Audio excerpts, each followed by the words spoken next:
ಶ್ರೀ ಮಂಜುನಾಥ ಸ್ವಾಮಿಯನ್ನು ಪ್ರಾರ್ಥಿಸಿ ನಮ್ಮ ಧರ್ಮದೇವತೆಗಳು ಮತ್ತು ಅಣ್ಣಪ್ಪ ಸ್ವಾಮಿ ಮಹಾಗಣಪತಿಯನ್ನು ದಯಮಾಡಿ ಎಲ್ಲ ಕೂತ್ಕೋಬೇಕು. 5 ನಿಮಿಷ ಕೂತ್ಕೊಳ್ಳಿ ದಯಮಾಡಿ.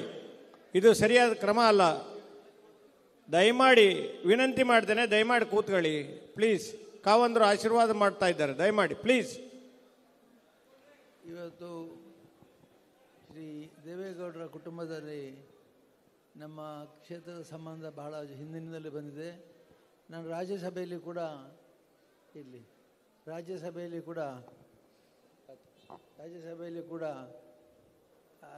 ಶ್ರೀ ದೇವೇಗೌಡರ ಜೊತೆಗಿರ್ತೇನೆ. ವೀಲ್ ಚೇರಲ್ಲಿ ಬಂದವರು ಅಂತಂದರೆ ಮನಮೋಹನ್ ಸಿಂಗ್ ಮತ್ತು ದೇವೇಗೌಡರು ಮಾತ್ರ. ಅವರು ಈಗಲೂ ಕೂಡ ಈ ವಯಸ್ಸಲ್ಲಿ ಕೂಡ ಅವರು ಓಡಾಡೋದು ನೋಡಿದ್ರೆ ನನಗೆ ಆಶ್ಚರ್ಯ ಆಗುತ್ತೆ. ಮತ್ತು ಪ್ರತಿ ಬಾರಿ ಅವರು ರಾಜ್ಯಸಭೆಯಲ್ಲಿ ಒಳಗೆ ಹೋದವರು ನಾನು ಕೇಳ್ತೇವೆ ಅವರಿಗೆ ಹೇಗೆ. ಅದಕ್ಕೆ ಅವರು ಒಟ್ಟಿಗಿದ್ದವರು ಹೇಳ್ತಾರೆ, ಸ್ವಾಮಿ ಅವರು ಬಂದೇ ಬರ್ತಾರೆ, ಅವ್ರು ತಡೆಯೋಕ್ಕೆ ಸಾಧ್ಯ ಇಲ್ಲ ಅವರನ್ನು ಅಂತೇಳಿ. ಹಾಗೆ ಅಷ್ಟು ರಾಷ್ಟ್ರದ ಬಗ್ಗೆ ಅವರಿಗೆ ಕಲ್ಪನೆ ಇದೆ. ಮತ್ತು ರಾಷ್ಟ್ರದ ಬಗ್ಗೆ, ರಾಜ್ಯದ ಬಗ್ಗೆ ಪ್ರತಿಯೊಂದು ಸೂಕ್ಷ್ಮ ವಿಚಾರಗಳು ಕೂಡ ದೇವೇಗೌಡರ ಗಮನಕ್ಕೆ ಬರುತ್ತದೆ. ಮತ್ತು ಪ್ರತಿಯೊಂದು ವಿಚಾರದಲ್ಲಿ ಕೂಡ ಅವರು ತಮ್ಮದೇ ಆದಂಥದ್ದು ದೃಷ್ಟಿಯನ್ನು ತೋರಣೆ ಇಟ್ಕೊಂಡಿದ್ದಾರೆ. ಅವರನ್ನು ಈ ಸಂದರ್ಭದಲ್ಲಿ ಸ್ಮರಿಸಿ, ನಮ್ಮ ಶ್ರೀ ಕುಮಾರಸ್ವಾಮಿ ಅವರು ಅವರ ಜೊತೆಗೆ ಈಗ ಸಚಿವರಾಗಿ ಹೇಳಿದ್ದಾರೆ. ಅಲ್ಲಿ ಭೇಟಿಯಾಗಿ ಇಲ್ಲಿ ಬರ್ತೀನಿ ಅಂತ ಹೇಳಿದರು. 2-3 ಸಾರಿ ಕಾರ್ಯಕ್ರಮ ನಿಗದಿಯಾಗಿದೆ, ಮತ್ತು ಅದು ಮುಂದುವರಿಯಿತು. ನಿಖಿಲ್ ಕುಮಾರಸ್ವಾಮಿ ಅವರೇ ಮತ್ತು ಇತರ ಎಲ್ಲ ಇಲ್ಲಿ ಪಕ್ಷದ ಶಾಸಕರೇ ಮತ್ತು ಮಾಜಿ ಶಾಸಕರೇ, ಈಗ ಶ್ರೀ ದೇವೇಗೌಡರವರನ್ನು ನಾನು ಸ್ಮರಿಸಿದೆ. ಅವರು ಡೆಲ್ಲಿಯಲ್ಲಿದ್ದಾಗ ನನಗೆ ಭಾಳ ಸಲ ಭೇಟಿ ಆಗ್ತಾರೆ. ಮತ್ತು ಪ್ರತಿ ಬಾರಿ ಅವರು ರಾಜ್ಯಸಭೆಗೆ ಬಂದಾಗ ರಾಜ್ಯಸಭೆ ಒಮ್ಮೆ ಎಚ್ಚೆತ್ತುಕೊಳ್ಳುತ್ತದೆ. ಒಮ್ಮೆ ಎಚ್ಚೆತ್ತುಕೊಂಡು ಎಚ್ಚರಿಕೆಯಿಂದ ಅವ್ರನ್ನ ನೋಡ್ತಾರೆ, ಅವರ ಮಾತುಗಳನ್ನು ಗಮನಿಸ್ತಾರೆ ಮತ್ತು ಅವರಿಗೆ ಗೌರವ ಕೊಡ್ತಾರೆ. ಅವರು ಏನಾದರೂ ಮಾತಾಡಿದರೆ ಅದು ಕಟಕ್, ಒಂದು ಮಾತು 2 ತುಂಡು, ಭಾಳ ಚೆನ್ನಾಗಿ ಅವರ ಮಾತುಗಳು ಇರ್ತವೆ. ಹಾಗಾಗಿ ಅವರನ್ನು ರಾಜ್ಯಸಭೆಯಲ್ಲಿ ಬಹಳ ಗೌರವದಿಂದ ಎಲ್ಲರೂ ಕಾಣ್ತಾರೆ. ಅಂಥ ಮಹಾತ್ಮರನ್ನು ನಾವು ಇವತ್ತು ಸ್ಮರಿಸಿ, ಈಗ SIT ಬಗ್ಗೆ ಈಗಾಗಲೇ ಅವರು ಹೇಳಿದ್ದಾರೆ, ನಿಖಿಲ್ ಕುಮಾರಸ್ವಾಮಿ ಹೇಳಿದ್ದಾರೆ. ಹಾಗಾಗಿ ನಾನು ಹೆಚ್ಚು ಮಾತಾಡೋ ಹಾಗಿಲ್ಲ, ಯಾಕಂದರೆ ತನಿಖೆ ಪೂರ್ತಿ ಆಗಿಲ್ಲ, ಸ್ವಲ್ಪ ಆಗಿದೆ ತನಿಖೆ. ಹಾಗಾಗಿ ಅದು ಪೂರ್ತಿ ಆಗುವವರೆಗೆ ನಾನು ಏನು ಹೆಚ್ಚು ಮಾತಾಡೋದಿಲ್ಲ ಅಂತ ಹೇಳಿ ಇಷ್ಟೇ ಹೇಳಬಲ್ಲೆ. ನಮ್ಮ ರಾಜ್ಯದ ಬಗ್ಗೆ ಬಹಳಷ್ಟು ದೊಡ್ಡ ಕಲ್ಪನೆಯನ್ನು ಇಟ್ಟುಕೊಂಡು ಪ್ರಗತಿಯ ಬಗ್ಗೆ ದೃಷ್ಟಿಯನ್ನು ಇಟ್ಟುಕೊಂಡಂಥ ದೇವೇಗೌಡರು ಮತ್ತು ಕುಮಾರಸ್ವಾಮಿ ಅವರ ಬಗ್ಗೆ ನನಗೆ ಅಪಾರವಾದ ಗೌರವ ಇದೆ. ಅವರನ್ನು ನಾನು ತುಂಬ ಗೌರವಿಸ್ತೇನೆ. ಮತ್ತು ಈಗಾಗಲೇ ಭೋಜೇಗೌಡರು ಹೇಳಿದ ಹಾಗೆ ಇಲ್ಲಿ ಅನೇಕ ಕ್ಷೇತ್ರಗಳಲ್ಲಿ ನಡೆಯುವಂಥ ಕಾರ್ಯಕ್ರಮಗಳಲ್ಲಿ ಅವರು ಭಾಗವಹಿಸಿದ್ದಾರೆ ಮತ್ತು ಅವರ ಸದೃಷ್ಟಿ ಇದೆ. ಈಗಾಗಲೇ ನಿಖಿಲ್ ಕುಮಾರಸ್ವಾಮಿ ಅವರು ಭಾಳ ಚೆನ್ನಾಗಿ ಕೆಲವು ಮಾತುಗಳನ್ನು ಹೇಳಿದ್ದಾರೆ. ಕ್ಷೇತ್ರದಲ್ಲಿ ನಾವು ಹಿಂದೆ ನಮಗೆ ಬೇಕಾದದೇ ಕ್ಷೇತ್ರದಲ್ಲಿ ಯಾವುದೇ ತಪ್ಪುಗಳು ನಡೆಯದಂತೆ ನೋಡಿಕೊಳ್ಳೋದು ನನ್ನ ಜವಾಬ್ದಾರಿ. ಯಾವುದೇ ತಪ್ಪುಗಳು ಅಥವಾ ಅಹಿತಕರ ಘಟನೆ ನಡೆಯದಂತೆ ನಾನು ನೋಡ್ಕೊಳ್ತಾ ಇದ್ದೀನಿ. ಅದರಲ್ಲಿಯೂ ಕೆಲವು ಅಪವಾದಗಳು ಬಂದಾಗ ಅದನ್ನು ಎದುರಿಸಲಿಕ್ಕೆ ನಾವು ಭಾಳ ತಯಾರಿದ್ದೇವೆ. ನಾನು ಮತ್ತು ನನ್ನ ಸಹೋದರರು ತಯಾರಿದ್ದೇವೆ ನಾವೇ.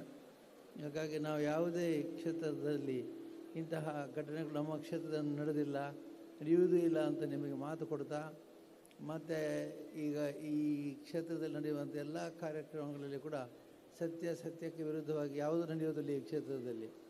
ಹಾಗಾಗಿ ನೀವೆಲ್ಲರೂ ಕೂಡ ಇಷ್ಟು ಸಂಖ್ಯೆಯಲ್ಲಿ ಬಂದು ತಮ್ಮ ಪ್ರೀತಿಯನ್ನು ತೋರಿಸ್ತಕ್ಕೆ ನಿಮ್ಮೆಲ್ಲರಿಗೂ ನಾನು ತುಂಬ ಆಭಾರಿಯಾಗಿದ್ದೇನೆ. ಮತ್ತು ಕ್ಷೇತ್ರದ ಸಂಪತ್ತು ಭಕ್ತರೇ ಕ್ಷೇತ್ರದ ಸಂಪತ್ತು. ಹಾಗಾಗಿ ಕ್ಷೇತ್ರದ ಸಂಪತ್ತು ಬೇರೆ ಅಲ್ಲ, ನಿಜವಾಗಿ ಭಕ್ತರೇ ಕ್ಷೇತ್ರದ ಸಂಪತ್ತು. ಈಗ ತಿರುಪತಿಗೆ ಎಷ್ಟು ಸಂಪತ್ತಿದೆ ಅಂತಂದರೆ ಯಾರು TV ಅವರು ಕೆಲವರು ಹೇಳ್ತಾರೆ ಅಷ್ಟು ಸಂಪತ್ತು, ಆದರೆ ಅದು ತೂಕ ಮಾಡಲಿಕ್ಕೆ, ಅಳತೆ ಮಾಡಲಿಕ್ಕೆ ಸಾಧ್ಯ ಇಲ್ಲ. ಭಕ್ತರು ಹೇಗೆ ಅವರನ್ನು ನಂಬ್ತಾರೆ ಅನ್ನೋದ್ರ ಮೇಲೆ ಅದರ ತೂಕ ಇದೆ. ಪ್ರತಿಯೊಂದು ಬಾರಿ ಕೂಡ ತಿರುಪತಿ ವಿಷಯ ಬಂದಾಗ ಅಲ್ಲಿ ಹೇಗೆ ಭಕ್ತಿದ್ದ ಹಾಗೆ ಧರ್ಮಸ್ಥಳದಲ್ಲಿ ಕೂಡ ಅಪಾರವಾದ ಸಂಖ್ಯೆಯ ಭಕ್ತರು ಎಲ್ಲ ಕಡೆ ಇದ್ದಾರೆ. ಮತ್ತು ಎಲ್ಲ ಕಡೆ ಸ್ವಾಮಿಯನ್ನು ನಂಬಿಕೊಂಡವರಿದ್ದಾರೆ. ಮತ್ತು ಸ್ವಾಮಿಯನ್ನು ಭಕ್ತಿಯಿಂದ ಶ್ರದ್ಧೆಯಿಂದ ನಂಬಿಕೊಂಡವರು ಇದ್ದಾರೆ. ಅವರೆಲ್ಲರಿಗೂ ಕೂಡ ನೀವೆಲ್ಲರೂ ಕೂಡ ಸ್ವಾಮಿಯನ್ನು ನಂಬಿದವರಿಗೆಲ್ಲರಿಗೂ ಕೂಡ ಇಂಬು ಕೊಡುವವನು. ನಂಬಿದ ಕರೆದರೆ ಹೋಗೊಡನೆ ಶಿವನು ಅಂತ ಮಾತಿದೆ. ನಂಬಿ ಕರೆದರೆ ಹೋಗೊಡನೆ ಶಿವನು ಅಂತ, ನಂಬಿ ಕರೆದರೆ ಅನ್ನದಿರ್ತಾರೆ ದೇವರು ಅಂತ. ನೀವೆಲ್ಲ ಅಷ್ಟು ಪ್ರೀತಿಯಿಂದ ಬಂದಿದ್ದೀರಿ. ನಿಮಗೆಲ್ಲರಿಗೂ ಕೂಡ ನಾನು ಧನ್ಯವಾದಗಳನ್ನು ಅರ್ಪಿಸಿ, ಶ್ರೀ ನಿಖಿಲ್ ಕುಮಾರಸ್ವಾಮಿ ಅವರು ಭಾಳ ಚೆನ್ನಾಗಿ ಮಾತಾಡಿದ್ದಾರೆ. ಅವರು ಯುವಕರಾಗಿ ಮಾತಾಡೋದನ್ನು ನಾನು ಕೇಳಬೇಕು ಅಂತ ಇರ್ತದೆ. ಇವತ್ತು ಕೇಳಿದ್ದೇನೆ, ಹಿಂದೆ ನಾನು ಯಾವತ್ತೂ ಅವರ ಮಾತು ಕೇಳಿಲ್ಲ. ಹಾಗಾಗಿ ಭಾಳ ಸಂತೋಷಪಟ್ಟಿದ್ದೇನೆ ಇವತ್ತು. ನಿಮ್ಮೆಲ್ಲರಿಗೂ ಕೂಡ ನಾನು ಮತ್ತೊಮ್ಮೆ ಇಲ್ಲಿಂದಲೇ ನಿಮಗೆ ಮತ್ತೆ ದೇವಸ್ಥಾನಕ್ಕೆ ಇಲ್ಲಿಂದ ನಾನು ನಮಸ್ಕಾರ ಮಾಡಿ ನಿಮಗೆಲ್ಲ ದೇವರು ಒಳ್ಳೇದು ಮಾಡಲಿ ಅಂತ ಹೇಳ್ತಾ, ಭೋಜೇಗೌಡರು ಯಾವಾಗಲೂ ಆ ಕಡೆ ಈ ಕಡೆ ಹೋಗುವಾಗ ಧರ್ಮಸ್ಥಳಕ್ಕೆ ಬಂದೇ ಬರ್ತಾರೆ. ಅವರು ಬರದೇ ಹೋಗೋದೇ ಇಲ್ಲ. ಯಾವ ಇಲ್ಲಿ ಈ ರೂಟಲ್ಲಿ ಹೋಗೋದಾದರೆ ಅವರ ಕಾರು ತನ್ನಷ್ಟಕ್ಕೆ ತಿರುಗ್ತದೆ ಬಲಗಡೆ ಹೊರಗಡೆ. ಅಂದರೆ ಧರ್ಮಸ್ಥಳಕ್ಕೆ ಬಂದೇ ಭೋಜೇಗೌಡರು ಹೋಗುವುದು, ಧರ್ಮಸ್ಥಳಕ್ಕೆ ಬರೆದವರು ಎಂದೂ ಹೋಗುವುದಿಲ್ಲ. ಹಾಗೆ ನಿರಂತರ ಸಂಪರ್ಕ ತಮ್ಮ ಕುಟುಂಬದವರಲ್ಲಿ ಇರತಕ್ಕಂಥದ್ದು ಭೋಜೇಗೌಡರ ಮೂಲಕ.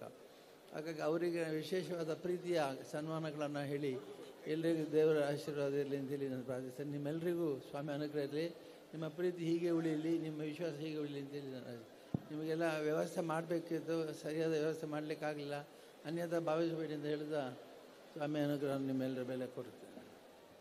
ಇವತ್ತು ಅಸಂಖ್ಯಾತ ಭಕ್ತರ ಸಮೂಹದಲ್ಲಿ ತಮಗೆಲ್ಲರಿಗೂ ಕೂಡ ಆಶೀರ್ವಚನವನ್ನು ನೀಡಿದಂಥ ಕಾವಂದ್ರಿಗೆ ನಿಮ್ಮೆಲ್ಲರ ಪರವಾಗಿ ಹೃದಯಪೂರ್ವಕವಾದ ಧನ್ಯವಾದಗಳು. ನಿಖಿಲ್ ಕುಮಾರಸ್ವಾಮಿ ಅವರಿಗೆ ಆಶೀರ್ವಾದವನ್ನು ಮಾಡ್ತಾ ಇದ್ದಾರೆ. ದಯಮಾಡಿ ತಾವೆಲ್ಲರೂ ಕೂಡ ಕಣ್ಣು ತುಂಬ್ಕೋಬೇಕು.